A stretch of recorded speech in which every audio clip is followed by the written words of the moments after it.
A 6-year-old girl held out an old brass key.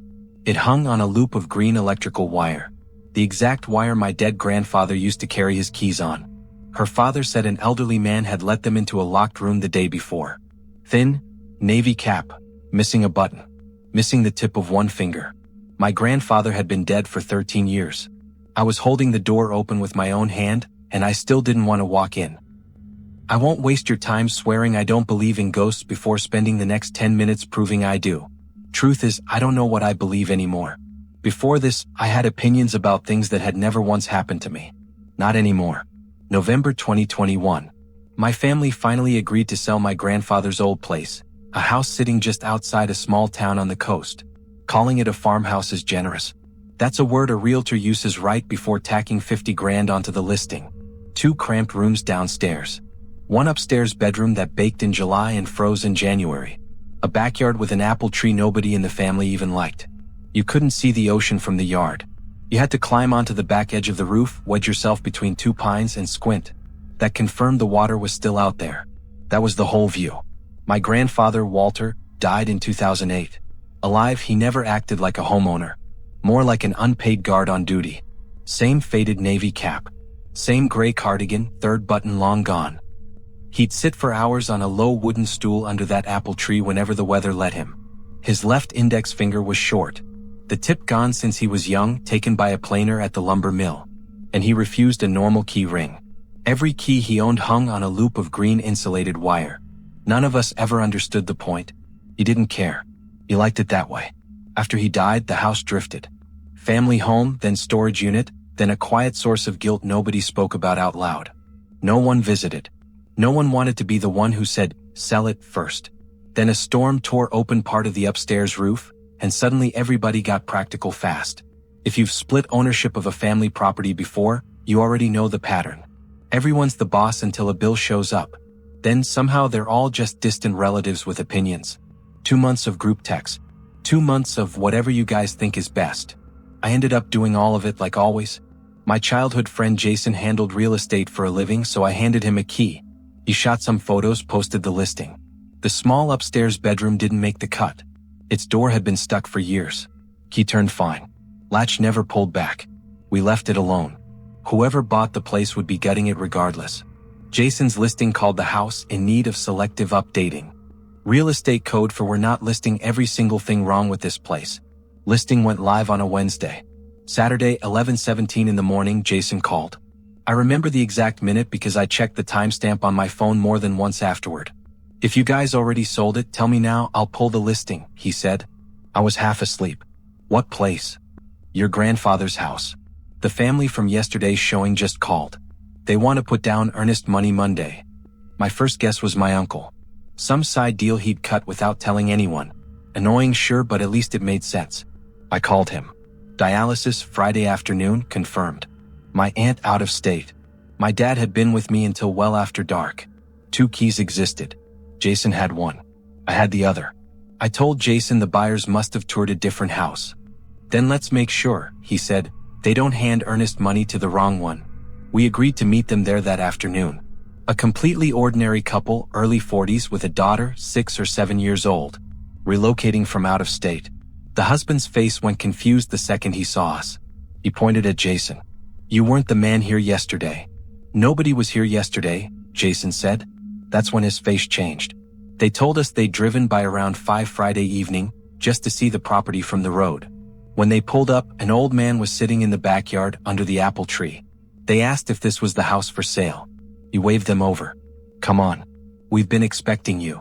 At that point, I still leaned towards some relative pulling strings without a heads up. It's funny.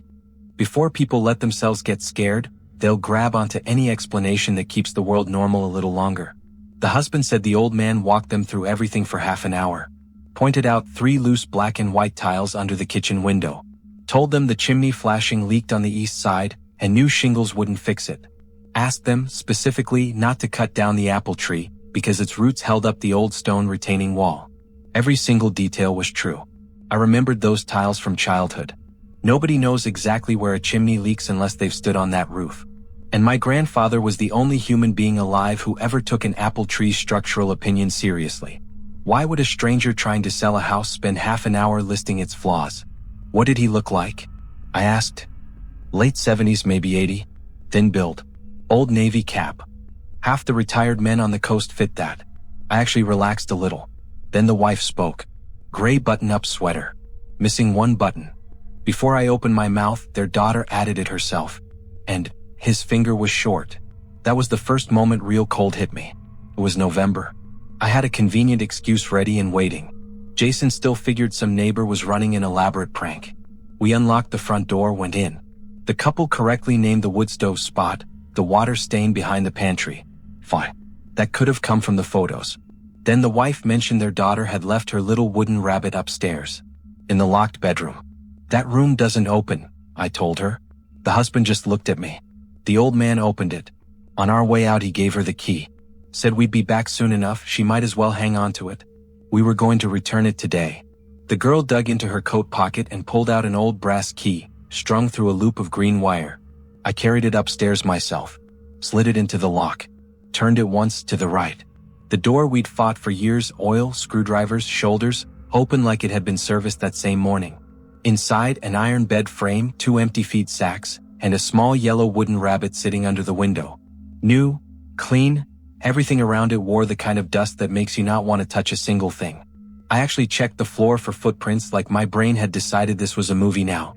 No perfect ghostly tracks. No handprint on the wall. Nothing that clean.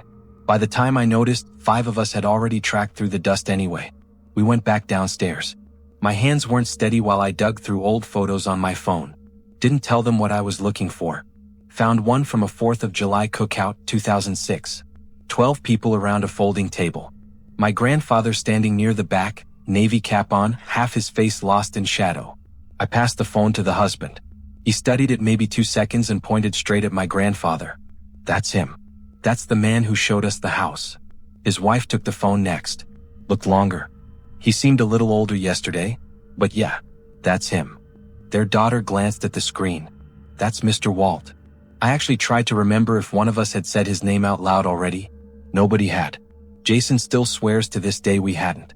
I told them Walter had been dead 13 years. The husband didn't laugh. Didn't get upset either. He looked down, noticed I was still gripping the key and said quietly, "Then you should probably hang on to that." They didn't finish the walkthrough that day. I figured we'd never hear from them again. A week later, they wired the earnest money anyway. The wife told us the whole thing hadn't scared her off the house. If anything, she said it felt like they'd been invited. We took a slightly lower offer because they planned to restore the place, not flatten it or flip it into a rental. They promised the apple tree would stay standing. At closing, Jason joked, "Didn't show you the house myself, but I'm still taking the commission." The husband looked at him. "What about the old guy who actually did the work?" Nobody laughed. The title agent glanced between us like she'd missed half the conversation. The house belongs to them now. Roof's fixed. That upstairs room became their daughter's bedroom. The apple tree's still there. I stopped by last summer. Had coffee. From the road, the place looked better than I'd ever seen it. New roofline. Fresh trim. The apple tree was so loaded with fruit that 2 branches needed boards propping them up. They welcomed me like family. The husband walked me through every repair while his wife made coffee. Warm kitchen, bright light, family photos stuck to the fridge, a half-finished jigsaw puzzle sitting on the table. Nothing about the house felt wrong.